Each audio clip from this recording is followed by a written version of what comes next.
Segundo livro das Crônicas, capítulo 16 e Provérbios, capítulo 15, versículo 9.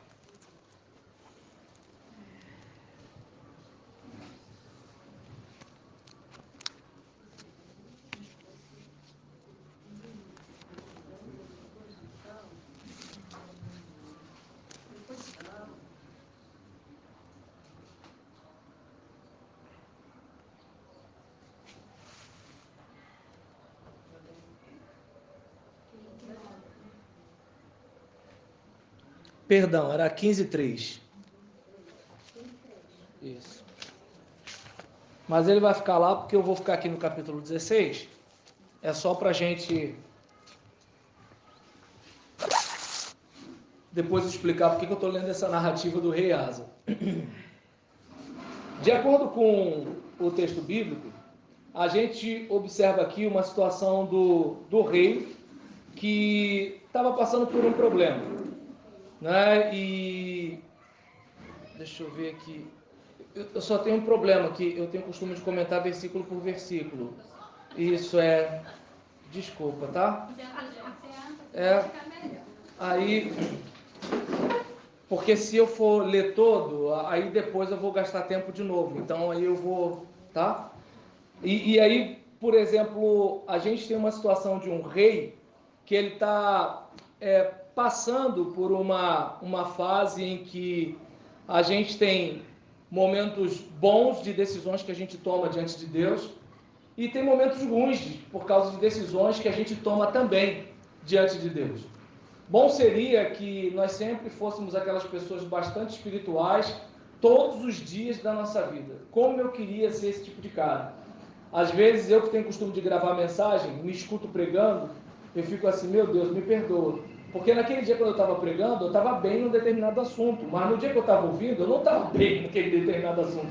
E aí nisso, a pregação do pastor Roberlão lá de não sei quando estava me dando temor naquele momento. Por quê? Porque naquele momento eu estava em falta naquela área, certo? E aí chega uma fase em que eu deixo de ficar em falta naquela área, mas eu fico em falta em outra área. E aí nisso fica essa vida, né? Não sei vocês, mas assim, às vezes eu estou bem numa área, depois eu estou ruim na outra eu estou melhor, na outra eu estou pior, e aí a gente vai daquele jeito e não foi diferente com o rei Asa. O rei Asa, ele era um cara que, assim, era temente a Deus, era um cara que fazia coisas boas, fazia coisas que agradavam a Deus, mas o texto vai falando aqui, né, no versículo 1, no 36º ano do reinado de Asa, Baasa, rei de Israel, subiu contra Judá e edificou a Ramá para não deixar ninguém sair, nem chegar a Asa, rei de Judá. E aqui a gente observa que existem fases na vida da gente em que circunstâncias empurram a gente para fazer algumas coisas que a gente não gostaria de fazer, certo? Eu estava vindo na quinta-feira de Uber com um determinado motorista, e aí ele estava falando que ele fica para morrer quando ele está naquela fila ali de um carro atrás do outro, aí de repente vem aquele cara igual um desesperado, vai e dá uma volta assim, entra lá na frente. Aí enquanto ele ia falando, eu fui ficando pequenininho, porque eu falei assim, meu Deus, se ele soubesse que eu faço isso, eu peguei o carro na porta da igreja, né? E o irmão ainda se despediu de mim, me chamando de pastor. Eu falei, meu Deus. E aí você olha para uma situação dessa, observa bem. Enquanto, né, o cara estava falando, eu aqui dentro tinha um monte de explicação. Não, mas você está no trânsito, se você não fizer isso, outro faz, e não sei o que, não sei o que, não sei o que lá. E enquanto eu pensava na história de Asa, aí eu ficava pensando nisso, porque a gente tem uma explicação. Só que no fundo, a gente sabe que não deveria fazer o que está fazendo. E aí não adianta ninguém dizer pra gente, não, eu entendo, porque a gente sabe. E aconteceu isso aqui, por exemplo, ele estava sofrendo uma ameaça, ele estava numa situação em que um rei estava cercando, né, ameaçando o seu reino, trazendo uma série de dificuldades para ele, e naquele momento ele pensa, vou fazer alguma coisa. E na hora do sufoco, diz a Bíblia, eu pelo menos, espero que vocês não me julguem por isso, embora o diabo seja chamado de o pai da mentira, naquele diálogo que ele tem com Deus, eu acredito que ele falou a verdade.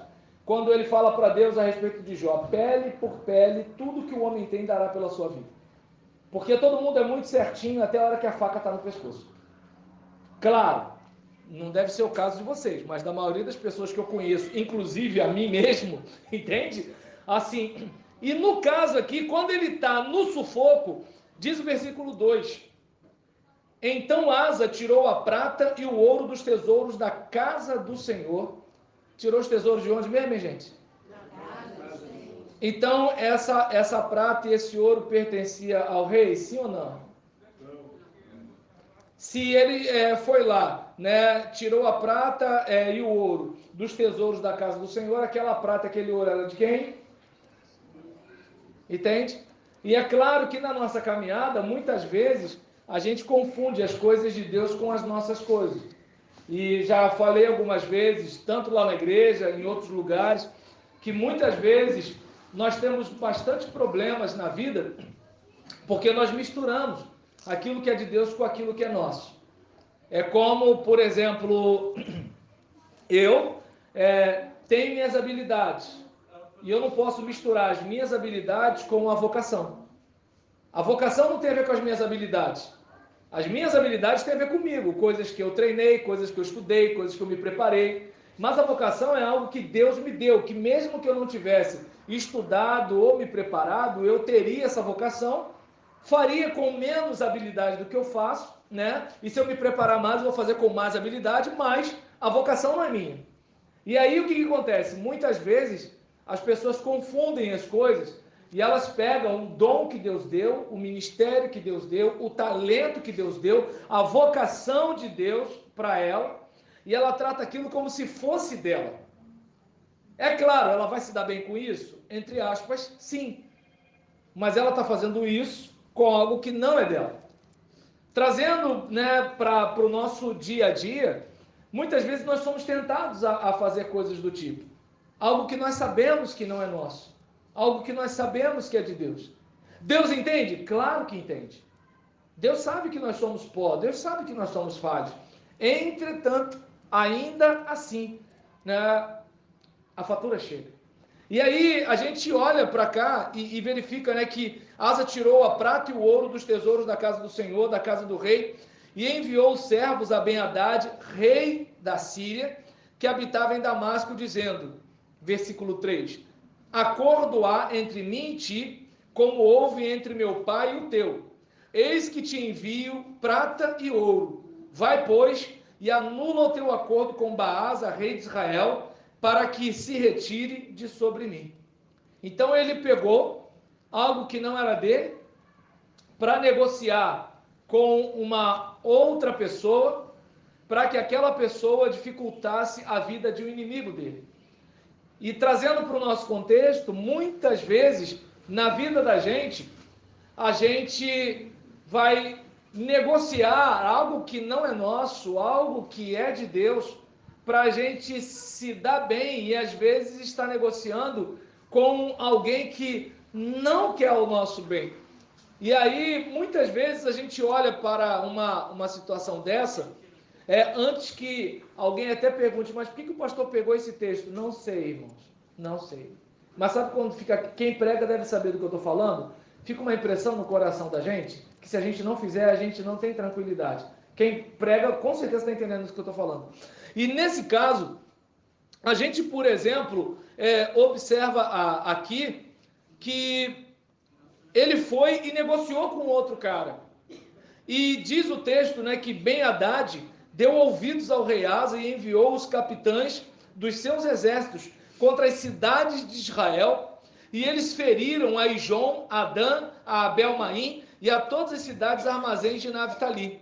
E sucedeu que, ouvindo Baasa, deixou de edificar a Ramá e não continuou a sua obra. Aí a gente, por exemplo, se depara com uma outra situação aqui, em que ele negocia com alguém que não temia Deus, ele negocia com alguém que aparentemente era um amigo, ele negocia como se de repente eu estou fazendo algo que assim vai dar certo, mas ele não estava fazendo o que era certo. Ele não estava fazendo o que deveria ser feito.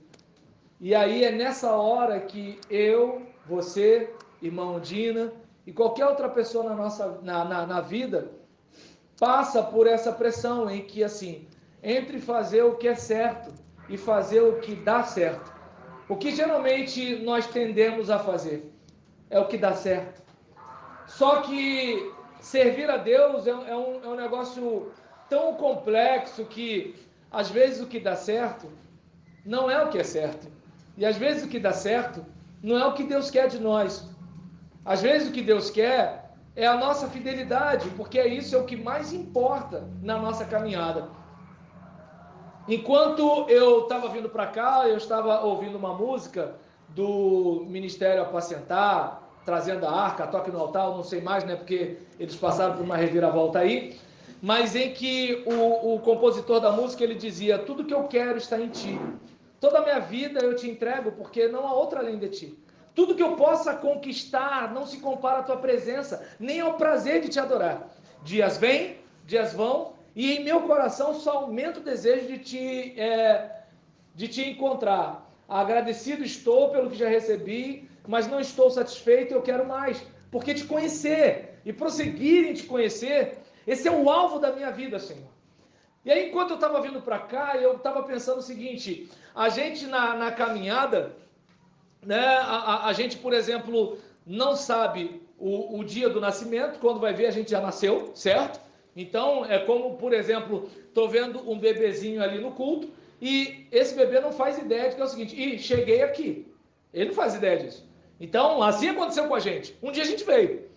Então, a gente, por exemplo, quando foi ver, a gente estava no colo de alguém, a gente estava mamando na mãe da gente, a gente estava no berço, a gente estava pedindo colo, a gente estava pedindo uma madeira, a gente estava querendo um brinquedo, a gente estava indo para a escola, certo? E assim, quando foi ver, e a gente está aqui. Da mesma forma, a questão da nossa partida. Uma hora a gente vai. E isso aí não tem para onde fugir. E é interessante que a gente faz de tudo para não morrer e a morte vem. E às vezes tem gente que tenta suicídio e não morre. Para ver o quanto a gente não controla a chegada e a partida. Mas agora tem uma coisa que está na nossa responsabilidade: o que a gente faz entre o nascimento e a morte. E aí, quando eu pensei nisso vindo para cá, e pensando também no aniversário da nossa irmã, e aí eu estava pensando o seguinte: se eu pensar no momento, eu penso assim, poxa, eu faço isso. Mas se de repente eu tivesse aquela consciência assim: olha, hoje é o último dia da sua vida. E aí? Valeu a pena as decisões que você tomou ou não?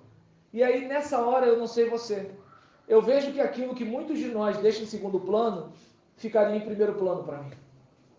Minha caminhada com Deus, minha vida com Deus, meu serviço a Deus, minha dedicação a Deus. E enquanto eu estava cantando louvor, enquanto eu estava pedalando, pensando na minha morte, eu estava pensando assim: meu Deus, realmente, se fosse o último dia eu não estaria pensando em nenhuma outra coisa. Mas como a gente sempre acha que os outros morrem primeiro, aí você volta, né, para a lucidez e pensa o quê? Nas contas, quantas são? Então, nesse caso, eu não sei se dá para perceber. Acho que vocês nunca ouviram um pastor que implicasse tanto com esse refrão, né, gente? Mas a gente observa aqui que, aparentemente, a Asa fez do que um governante deveria fazer. Mas, pastor, era a saída que ele tinha. Sim, na hora da pressão é assim que a gente pensa. O problema é quando a gente olha para trás e vê a história que a gente escreveu. E é nessa hora que eu não sei você, é nessa hora que eu temo. Eu temo. Né? Porque a gente, por exemplo, tem toda uma caminhada. E quando, por exemplo, a gente lida com algumas situações na vida da gente, a gente muitas vezes não para pensar na nossa vida enquanto oferta a Deus. Porque a gente aqui, né, está agradecendo a Deus juntamente com a nossa irmã, que não lembro de ver irmã Ondina discutindo alguma coisa na Assembleia da Igreja. Não lembro de repente, ela querendo me constranger a tomar alguma decisão. Pastor, tem gente que faz isso? Sempre tem em qualquer igreja, mas eu não lembro dela ter feito isso. Eu não lembro, né, de vê-la em alguma postura altiva, como se ela tivesse uma ideia melhor do que a das outras pessoas. Mas, se não houver nada grave, de lá do púlpito, eu vejo a irmã Ondina ali, prestando atenção. Não está andando, não está circulando, não está lá fora, não está conversando. E essas coisas, sabe, talvez você pense assim, ah, pastor, mas isso aí é bobeira. Não, não é bobeira, porque se fosse bobeira eu não notaria.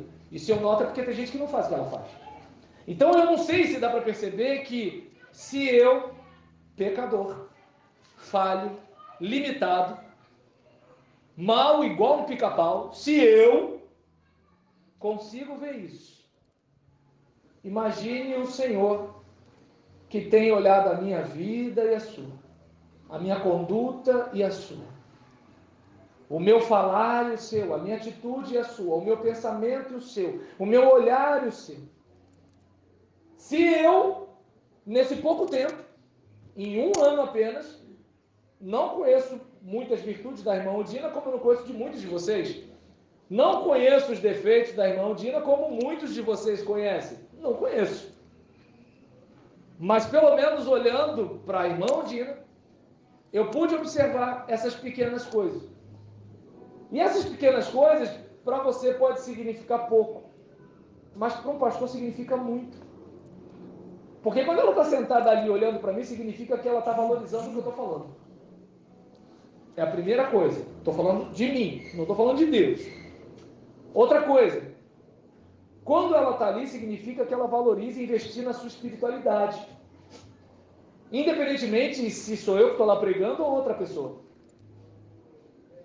E essas pequenas coisas que às vezes a gente não repara no total da nossa vida.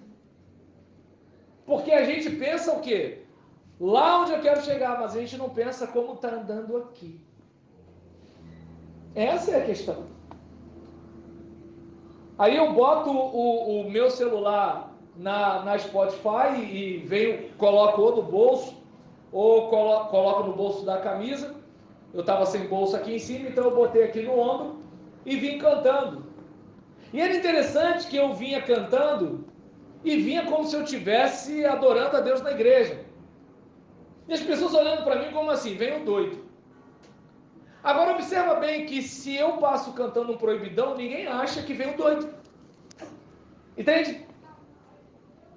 Se por exemplo, tô lá, vai se tratar garota, ninguém repara. Mas eu tô cantando, não tem outro bem além de ti. As pessoas olham. E aí nessa hora a gente vai e se introverte e pensa o seguinte: eu estou fazendo alguma coisa errada. Só que percebe que isso é porque eu não estou dedicando a Deus o que Deus merece e estou tentando de alguma forma manter a minha pele diante do estado atual das coisas. Porque nós estamos preocupados com a nossa popularidade, com o que as pessoas vão pensar de mim, né? com aquilo que a gente pode ganhar ou pode perder. E aconteceu com Asa. Pode acontecer comigo, pode acontecer com você. Estou eu aqui elogiando a irmã Dina, mas pode acontecer com ela. Então nós estamos sempre ali às portas de vir uma pressão do tipo: a sua pele ou a sua fidelidade? E aqui nesse contexto, Ben-Hadad cumpriu o que tratou e o rei inimigo deixou de ficar ali para pressionar e não continuou a sua obra. Versículo 6 diz o seguinte: então o rei Asa, percebeu, irmão, se você ficar comigo nessa caminhada até agora, né, você não está descansando. Então, aí nisso, diz aqui o texto, e então o rei Asa tomou a todo o Judá, e levaram as pedras de Ramá e a sua madeira com que Baasa edificara, e com elas edificou a Geba e a Mispá. naquele mesmo tempo, veio Anani, o vidente. Vidente era o modo que chamavam os profetas a um período anterior, tá, gente, na história de Israel. Veio o Anani, o vidente, a Asa, rei de Judá, e disse-lhe: se para você pode parecer estranho o pastor trazer esse texto num culto de aniversário, não duvide que para mim também tá bom, gente? Não duvide, para mim também tá. E aí nisso chegou o rei e disse: porquanto confiaste no rei da Síria e não confiaste no Senhor teu Deus, por isso o exército do rei da Síria escapou da tua mão. Ou seja, Deus tinha algo tremendo para fazer lá na vida de Asa, mas por causa da decisão que Asa tinha tomado aqui, algo que estava preparado para ele lá, ele perdeu, sem saber. E o profeta veio só para dar notícia desagradável. Eu pergunto, se eu e você tivéssemos uma máquina do tempo e víssemos naquilo que as nossas decisões nos levariam a viver daqui a 10, 15, 20, 30 anos, e tivéssemos a chance de voltar no tempo, nós não tentaríamos alertar-nos a nós mesmos como assim: olha, não faz isso, olha, evita isso aqui, não entra nessa discussão. Eu tenho certeza que nós faremos isso conosco. E nós temos uma vantagem, apesar de nós não conhecermos o futuro. As orientações da palavra de Deus, que são lâmpadas para o nosso pé e luz para o nosso caminho.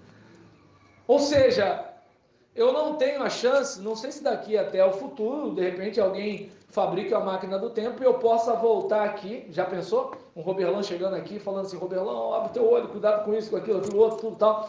Né? Não sei como é que seria a minha vida sabendo de tudo também. Até porque eu acho que se Deus me contasse tudo, talvez eu não estivesse, mas deixa para lá. Então, nesse caso, a gente, por exemplo, pode observar muitas vezes que na caminhada, a gente pensa assim: agora eu vou, né, fazer isso aqui e minha vida vai ser melhor. Mas, Roberlan, a Bíblia diz isso. A Bíblia diz isso, mas Deus quer que eu seja feliz. Deus me quer feliz.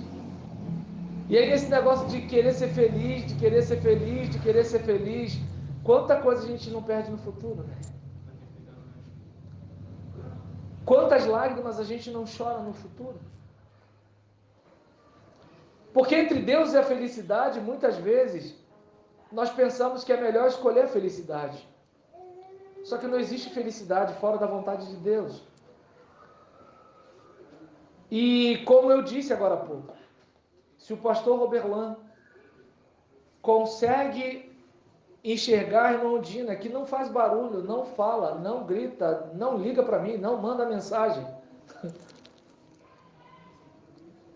Se eu consigo reparar a irmã Dina, eu, nos meus corre da vida, na correria para lá e para cá, geralmente atendendo mais as pessoas que me procuram, se eu consigo fazer isso, imagine os olhos do Senhor para com você, meu irmão.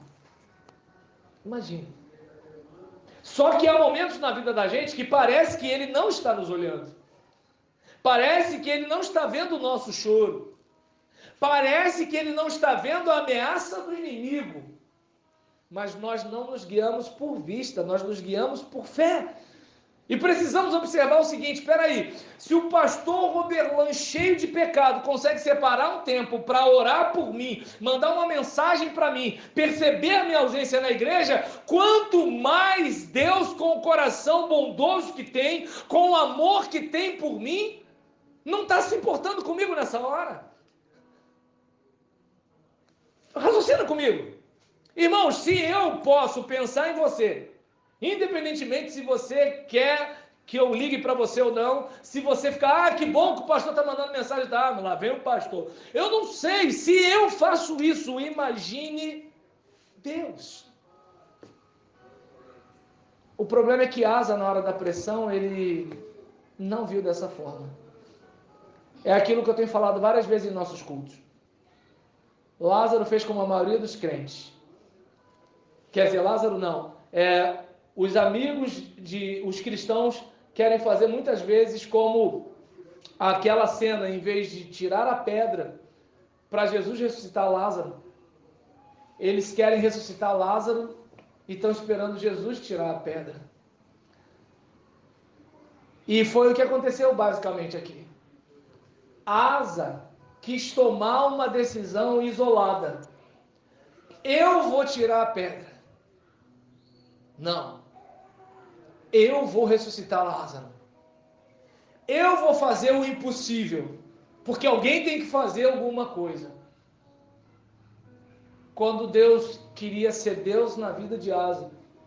Mas Asa não deu essa chance.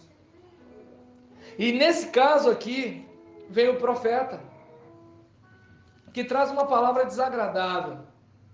E o profeta chega aqui e diz para ele: olha, o rei da Síria escapou da tua mão.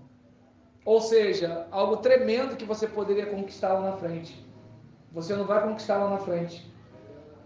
Porque você aqui não colocou o seu coração na minha mão. Não entregou a sua vida na minha mão. E aí diz o versículo 8: porventura, não foram os etíopes e os líbios um grande exército com muitíssimos carros e cavaleiros? Confiando tu, porém, no Senhor, ele os entregou nas tuas mãos. Aí nessa hora, a gente observa a importância de olhar para o passado. Cantamos o que agora há pouco? Conta as bênçãos. Conta! Quantas são? Então, observe bem. É a última vez, gente. Eu sei que eu estou sendo chato com esse hino. Mas observa bem. Quanta coisa Deus já não fez na sua vida e na minha. Quanta gente Deus já não levantou para abençoar a sua vida e a minha. Eu não posso nem reclamar, porque Deus tem levantado um monte de gente para abençoar a minha vida ultimamente. Mas o que eu estou falando aqui é que assim, quanta coisa Deus tem feito. Mas na hora da pressão parece que a gente esquece tudo. E aí é nessa hora, né, que assim, como pelo menos eu acredito que a irmã Dina deve ter uns 50 ou 60 anos pela frente ainda, então vou liberar essa palavra para ela aqui também. Gente, é aquele negócio, tá todo mundo na fila do fim, só que ninguém tem a senha. Eu tô com meu boi na sombra, eu não entro nessa de idade de doença não. Tem gente doente que tá aí, gente saudável que foi. E aí nesse caso, por exemplo, diante, né, do contexto que a gente vive, né, assim, quantas vezes a gente poderia pensar como Davi, o rei. Tudo bem, você pode estar com medo do gigante, mas sabe eu, inexperiente, sabe eu, olha, eu já lutei contra um leão e contra um urso. Ou seja, ele está usando a sua memória para lembrar que Deus foi com ele em momentos terríveis. E que esse momento terrível é só mais um momento terrível. Desculpa dizer isso para você, mas a vida tem dificuldade e quando passar essa luta, perdão dizer, irmão. Menos para a irmã Ondina, né? Porque hoje é aniversário dela, mas para vocês eu falo. Quando passar essa luta que você está passando, vem outra. Desculpa aí. Entende? Eu queria dizer o contrário, mas vem outra aí. E aí, quando Davi ele se depara com o gigante Golias, ele lembra, irmãos, ele lembra dos livramentos de Deus lá no passado. Asa não fez isso. Asa não fez isso. Asa, em vez de olhar para trás e ver que Deus tinha feito algo, ele olhou para frente e se viu sendo destruído pelo inimigo. Aí é aquilo que o pessoal da programação neurolinguística, os coaches da vida costumam falar. É quando a pessoa, por exemplo, não tem para onde correr. Todos nós sempre pensamos. Todos nós sempre estamos alimentando a nossa mente. Todos nós sempre estamos falando alguma coisa para nós. Todos nós aqui temos uma vozinha que diz alguma coisa para a gente. Ela está afim de tu. esse cara vai te bater, esse carro vai quebrar, e se seu celular cair? Entende como é que é o negócio? Mais ou menos assim. Aquele cara ali é ladrão, naquele ali você pode confiar. Entende? A gente sempre tem uma vozinha aqui. E essa vozinha não é nada demais senão as impressões que a gente tem por causa das experiências de vida que a gente teve. Daí quando, por exemplo, você às vezes está sonhando, está conversando com alguém, no sonho, você está conversando contigo mesmo. Só que às vezes tu fica com raiva da pessoa porque tu sonhou com ela, mas é a tua cabeça que está falando contigo. E muitas vezes a gente está fazendo o quê? Está alimentando a cabeça da gente com mensagens que não deveria. Por isso que eu falo com alguns irmãos. Tem gente que gosta de ficar passando vídeo de tragédia, né? Fulano sem cabeça, Beltrano sem coração, fulano não sei o que lá. Gente, não vamos alimentar a nossa mente com essas coisas. Entende? Tem gente que mal acorda, né? Já acorda, bota no jornal, morreu mais 30. Entende? Aí a pessoa fica enchendo a mente dessas coisas. É a primeira mensagem que ela tem. Ou então ela vai para a internet, Bolsonaro, agora ele cai. Entende? Aí fica, sabe, naquele negócio, aí vai pro Facebook e discute oração mesmo, neca de biriba. Entende? Já começou o dia desse jeito. Aí, como é que fica? Quais são as vozinhas que vão ficar aqui dentro? Agora, quando a gente alimenta a nossa memória, lembra? Quero trazer à memória aquilo que pode me dar esperança. Ou seja, o mesmo Deus que foi com a irmã Odina até hoje, é o Deus que vai continuar sendo. Por isso que o salmista fala, certamente que a bondade e a misericórdia me seguirão todos os dias da minha vida. Por quê? Porque ele sabe que o Senhor é aquele que o pastoreia. Então Deus vai à frente e a bondade e a misericórdia estão ali, guardando a sua vida lá atrás. Mas o rei Asa não viu desse jeito. Então nisso ele preferiu literalmente dormir com o inimigo. E aqui diz o texto, é a parte que a parte que assim, para mim é o miolo de tudo que eu falei aqui.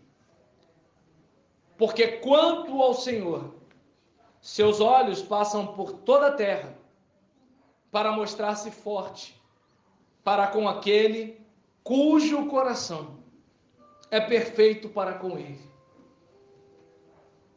Esse era o trecho que eu queria compartilhar, mas o problema é que eu tive que explicar o capítulo por causa do que vem depois do ponto e vírgula, que diz assim: nisto, pois, procedeste loucamente, porque desde agora haverá guerras contra ti. Aí eu pergunto, como eu poderia pregar só esse versículo sem o contexto? Entende? Porque o que eu queria mesmo falar é isso, que quanto ao Senhor, os seus olhos passam por toda a terra. É aquele caso, a gente está aqui, alguns irmãos estão em casa, alguns irmãos estão trabalhando, alguns irmãos estão com algum parente enfermo, alguns irmãos em algum lugar do mundo estão presos, estão sendo perseguidos. E diz o texto que quanto ao Senhor, os seus olhos estão passando por toda a terra, para mostrar-se forte. E o desejo do meu coração é que Deus olhe para mim, olhe para você e veja um coração totalmente dele, de modo que ele se mostre forte na minha vida e na sua. De modo que ele se mostre forte no meu ministério e no seu. De modo que ele se mostre forte diante das tentações que vêm contra mim e contra você. Não aconteceu isso com Asa. Porque Asa, ao contrário de Jó, pele por pele, tudo que ele tinha, ele deu pela sua vida. Ele não fez como Davi na hora de enfrentar Golias. E aqui, como acontece com todo mundo que ouve uma mensagem que não gosta, versículo 10. Porém, Asa se indignou contra o vidente e lançou-o na casa do tronco, porque estava enfurecido contra ele por causa disto.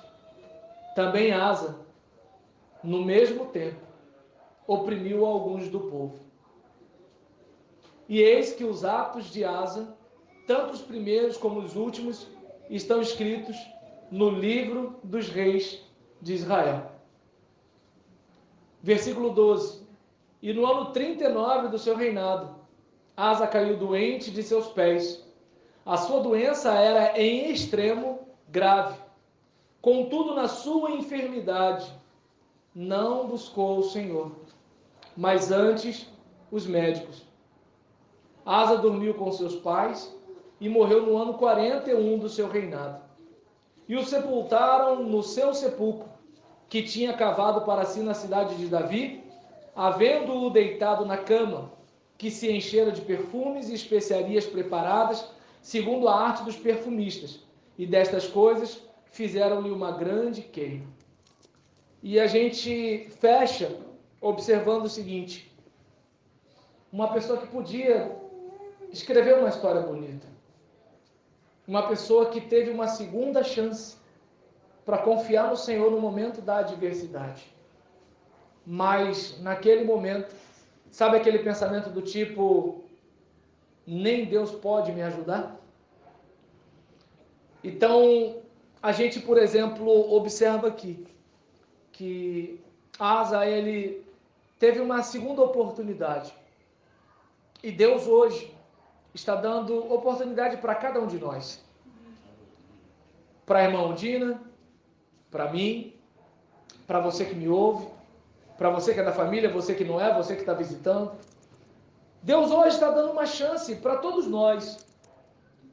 Porque quanto ao Senhor, seus olhos passam por toda a terra. Quanto ao Senhor, seus olhos passam pelo Brasil. Quanto ao Senhor, os seus olhos estão passando pelo estado do Rio de Janeiro. Quanto ao Senhor, os seus olhos passam por Belford Roxo. Quanto ao Senhor, os seus olhos está passando por Vila Paulina, para mostrar-se forte para com aquele cujo coração é totalmente dele, é perfeito para com ele.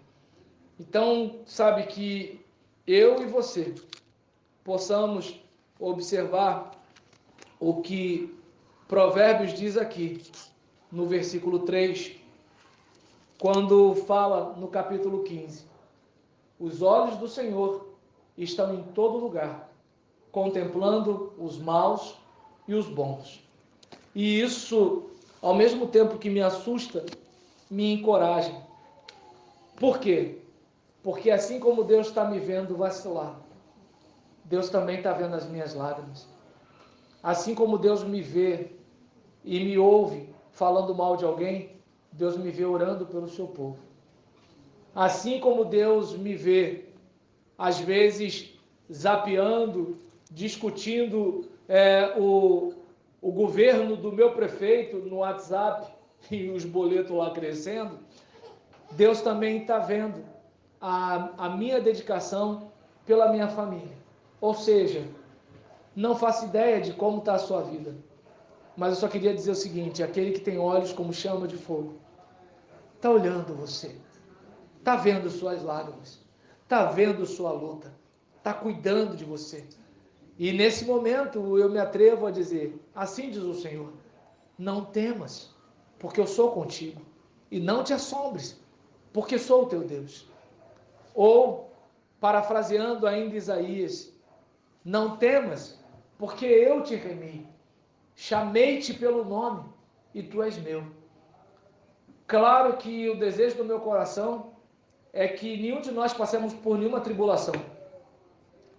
Como hoje é o aniversário da irmã Ondina, eu não vou dizer que ela vai passar por tribulação, só vocês, entende? Depois que eu comer a torta, aí eu vou e trago o resto da mensagem. Mas lembre-se que não vai faltar fogo para você passar e atravessar. Mas também não falta a promessa de que quando você passar pelo fogo, as chamas não arderão em ti. Não vai faltar rio para você atravessar. Mas há uma promessa de que quando você passar pelo rio, as águas não te submergirão. Então, eu agradeço muito a honra do convite, irmã Ondina, né, por eu estar aqui, né, por eu estar aqui compartilhando esse momento. E eu peço que a irmã Odineia possa encerrar orando. Oi. Aí, Qual hino? Aquele que pode ir pro Prisma depois. Qual? Qualquer um do Prisma. Qualquer um do Prisma? Alguém canta qualquer um do Prisma? Você canta. Ah, eu canto também? Olha, hoje o Espírito Santo está operando, hein, gente? Vou falar, o Espírito Santo está me dirigindo no profundo. Então, Ré maior, tá, Reginaldo? Aí a meia hora depois eu... O Espírito Santo nunca me dirigiu tanto hoje.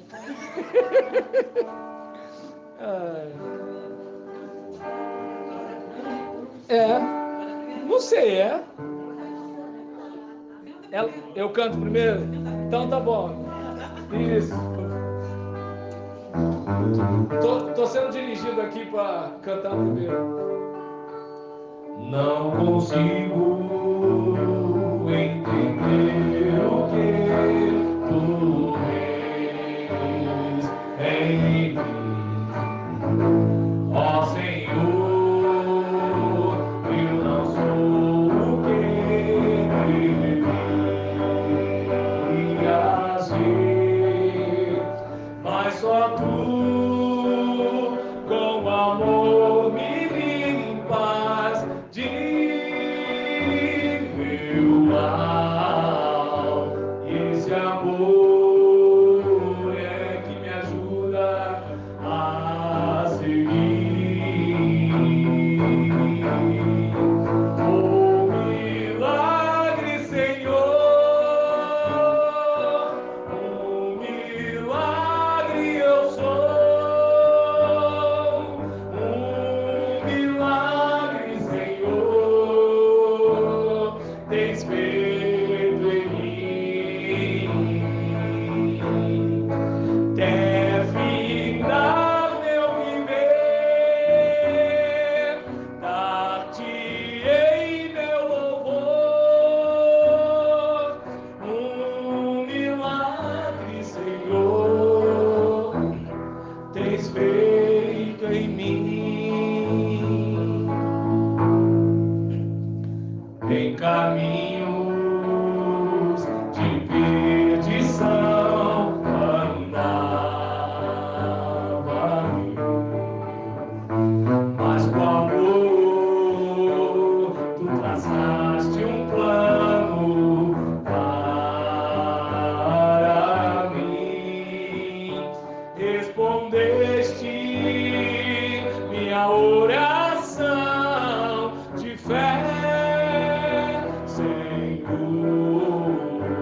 Desde então só a ti pertenço eu. Oh, milagre, Senhor, oh, milagre eu sou, oh, milagre, Senhor, tens feito em mim. Até findar meu viver,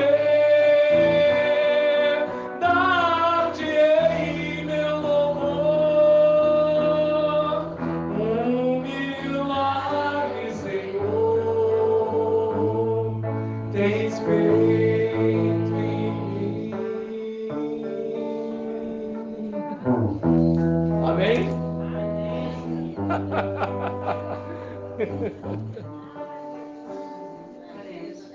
Senhor, nosso Deus, nosso Pai, Senhor, em nome do Senhor Jesus. Aleluia. Pai, queremos, Senhor, te agradecer, Deus, por estarmos aqui, Senhor Deus, glorificando e exaltando o seu nome, Senhor. Pois só o Senhor é digno de toda a glória e toda a honra, todo o louvor, Aleluia. Pai. Queremos te agradecer, Senhor, pela grande oportunidade de estarmos louvando o teu nome, Senhor. Deus, quero te colocar nas tuas mãos, a vida da minha mãe, Senhor. Obrigado, Deus. Completou mais uma primavera, Senhor. Graças te dou, Senhor, Deus, pela vida dela, Senhor. Que o Senhor tem sustentado até aqui, o Senhor tem sustentado a ela, Pai. O Senhor tem guardado, protegido, Senhor Deus, todo mal, todo perigo, Senhor. Contempla os canais de misericórdia, a vida dela cada dia, Pai. Pai, eu quero te agradecer pela vida do pastor, Senhor, desse trabalho, Senhor. E louvores que foi entoado aqui, a ti, Senhor, receba o seu plano de graça. Amém, Deus. Senhor. Obrigado pela palavra falada nessa noite, Senhor, Deus, através do teu servo, Pai, instrumento teu aqui na terra, Pai. Continua abençoando a vida do teu servo, suprindo a necessidade dele. Para a tua glória, Pai. Deus. Toma ele nas tuas mãos, sua família, Pai. Continua abençoando, suprindo sua necessidade, Pai. Ó Deus, eu te agradeço pela vida de cada irmão que está aqui nessa noite, Senhor. Cada visitante que veio, Senhor Deus, para orar conosco, Aleluia. Senhor Deus, aumentar, Senhor Deus, a nossa adoração a Ti, ó Pai. Toma a vida deles nas tuas mãos, toma esse bebê nas tuas mãos, toma minha prima que está aqui nas tuas mãos, Senhor. Continua abençoando cada um que é servo, Pai. Ao sair daqui, Senhor, leva cada um guardado e protegido por Ti, Senhor. Seja aqui conosco, ficando aqui também, abençoando a nossa família, a nossa Aleluia. Pai. Seja, Senhor Deus, receba nossa adoração nessa noite, Pai. Muito obrigado, Senhor, por até aqui o Senhor tem nos ajudado. Continue abençoando, Senhor, a tua igreja, Senhor, tomando a direção, Senhor Deus, da tua igreja, Senhor. Aqueles que não puderam vir, se sabe o motivo, Pai, que supostamente da mesma forma está abençoando, Pai. Toma mais uma vez esse culto na tua mão. Aleluia.